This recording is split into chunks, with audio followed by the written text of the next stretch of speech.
Assalamualaikum warahmatullahi wabarakatuh. Semoga rekan-rekan semua dalam keadaan sehat walafiat. Alhamdulillah, kembali berjumpa bersama saya Heru Sudinta, tentunya dalam mata kuliah publisitas. Kali ini kita akan membahas tentang tata cahaya. Tentunya teknik dasar pencahayaan sangat diperlukan dalam kegiatan fotografi maupun sinematografi untuk menjadi bahan publisitas. Yang namanya basic sudah pasti dasar dari pencahayaan yang akan kita pelajari, di mana ini adalah kunci penting menariknya suatu gambar, karena salah satu kekuatan publisitas adalah visual. Nah, dalam pertemuan ini kita akan pelajari mulai dari fungsi tata cahaya, hingga intensitas cahaya. Coba kalian perhatikan gambar posisi foto ini. Ada 3 objek foto di gambar ini. Ada siswa yang duduk di kursi, duduk di meja dan berdiri. Selain itu, ada alat yang berbentuk payung di situ.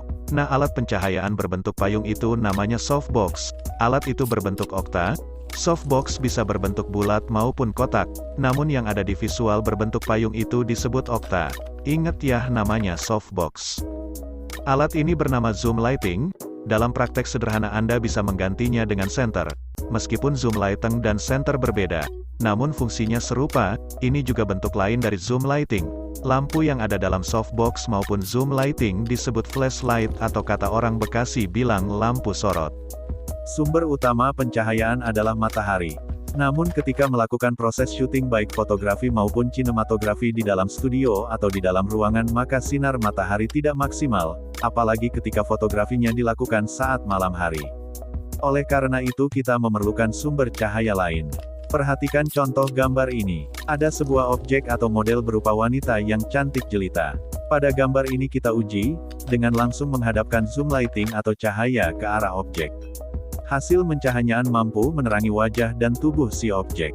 Namun ada bayangan hitam pekat yang nampak di belakang objek. Hal itu terjadi karena objek berhadapan langsung dengan media lain berupa dinding. Pantulan bayangan hitam ini tentu sangat merusak estetika. Sekarang perhatikan gambar kedua. Bayangan di belakang objek sudah tampak memudar. Cara teknis untuk menghilangkan bayangan tersebut adalah dengan menggunakan softbox. Kita tahan dulu pembahasan shadow.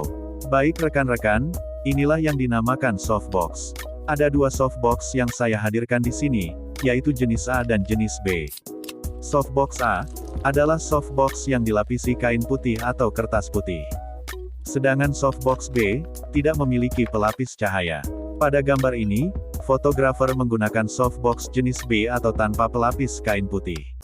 Meski masih menghadirkan bayangan atau shadow, namun mampu menyamarkan kepekatan bayangan hitam tersebut.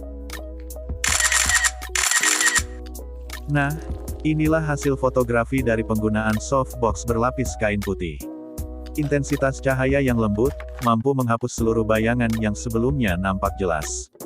Itulah pentingnya menggunakan softbox dalam pencahayaan fotografi maupun sinematografi.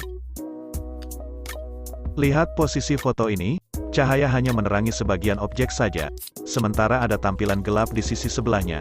Ini terjadi karena yang diterangi hanya sebagian sisi saja.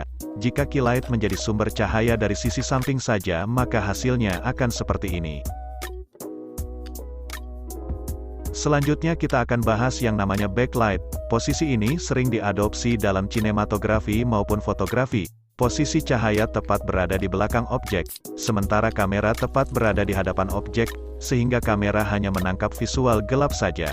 Bahkan objek pun tidak terlihat. Teknik pencahayaan ini sering digunakan dalam proses produksi siaran investigasi, seperti wawancara pelaku kejahatan, yang sengaja disamarkan identitasnya dengan teknik backlight. Sedangkan posisi ini, dinamakan 3-point lighting. Jika rekan-rekan amati, sumber cahaya datang dari 3 blocking atau posisi. Dari belakang, dari sisi kanan dan dari sisi kiri. Dengan banyaknya sumber cahaya seperti ini, maka bayangan si objek hampir dipastikan tidak tampak. Pencahayaan objek pun tampak sempurna. Namun jika rekan-rekan tidak memiliki peralatan yang memadai, maka tirulah posisi pencahayaan seperti gambar ini.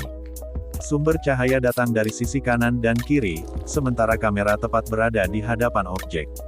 Meski hanya menggunakan kamera handphone, namun kualitas visual yang dihasilkan cukup berkualitas. Dalam visual tidak didapati bayangan, karena sumber cahaya terpancar secara merata. Demikian materi pembahasan dasar tata cahaya kali ini. Jangan lupa, saksikan terus video pelatihan lainnya. Saya Heru Sudinta pamit undur diri. Wassalamualaikum warahmatullahi wabarakatuh.